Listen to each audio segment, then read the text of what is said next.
Hello, Gil here with the Sailing Vessel Last Affair, and today I'm just going to make a quick wooden jig for making lanyards and bracelets. So if you've ever seen a Solomon knot, Solomon ladder, or a Turk's head knot bracelet, it's going to be a jig to hold that while you tie it. Okay, here's the supplies you're going to need. I have just a scrap piece of wood. It was about 5 inches wide. I believe it's a piece of cedar, ½ inch deep or so, left over, so I used that. You could use anything really. I'd say 4 to 6 inches wide is probably good.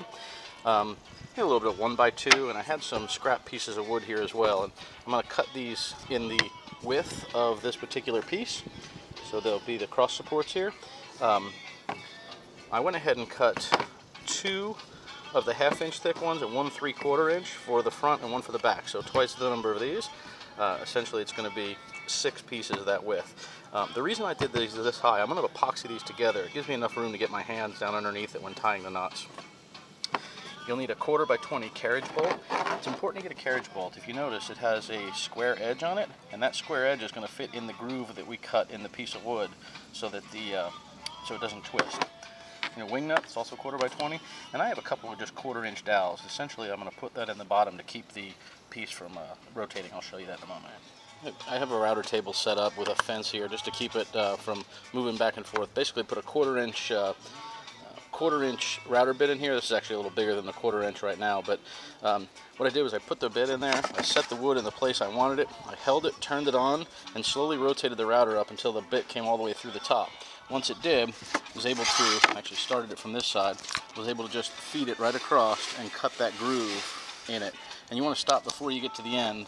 While you have this thing cut like this, be really gentle with it. Because this cut goes with the grain, it's really easy to split. So until we get our cross supports on here, and on the other end, it's pretty weak and could split. You can ask me how I know that. It would be from experience. I took one of these and I tapped it on the table to get the sawdust out of it and split it right in half. Once you have your groove cut, for a 1/4 inch groove that's going to fit the carriage bolt, you want to cut the groove a little wider and deeper to account for the arch in the top of the carriage bolt, so it'll sit flat on the table. So you see here, I just went ahead and routed a little groove right in that around the side of the bolt. So it keeps it from turning, and also low enough that it won't hit a table. If this is the bottom side, it won't hit a table. It's not uncommon that I have epoxy laying around, so I'm just going to use a little bit of epoxy instead of wood glue. You can absolutely use wood glue. I just figured epoxy is going to dry really quick for me. So I just mixed this up according to the directions. I have just a little bit, and I'll brush this on and clamp these pieces together.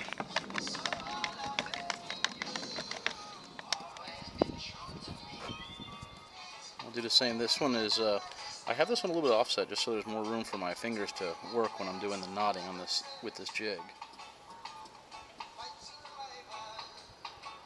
Now it's just a matter of clamping these together. Alright, so I'm just going to clamp this down good and tight. Now we'll repeat with the other side here. Okay, you can see I took these blocks of wood that I was epoxying before, and I just cleaned them up. I did end up countersinking a couple of holes and screwed it together on the bottom. They're countersunk, so they slide nicely wood to wood. And then I did sand it around, and I just kind of rounded off the edges here, mainly just because when I'm working, I don't want to cut my finger or get splinters. And now what I'm going to do on the bottom here is I'm going to drill a hole all the way through it. The carriage bolt will come up and a wing nut will tighten right there. And then on the bottom side, I have a hole here for a dowel. And the dowel will ride inside of that and just slide forward. That'll keep it from pivoting this direction. Here's the final product right here. What you can do is, again, if you loosen up this piece here,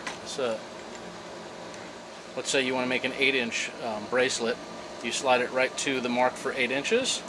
And I have it hooked up right now for, for a regular shackle, like a sailing shackle. So one thing to note is when you get ready to put your lines down here for your measurements,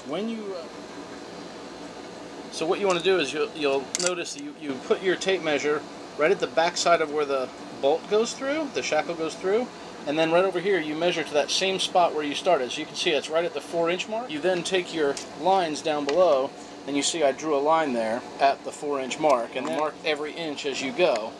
Piece of wood, so if I want to do something that's 8 inches, I just move it right to the 8 line and tighten it up, and as long as I'm using these shackles, I have an 8-inch long bracelet.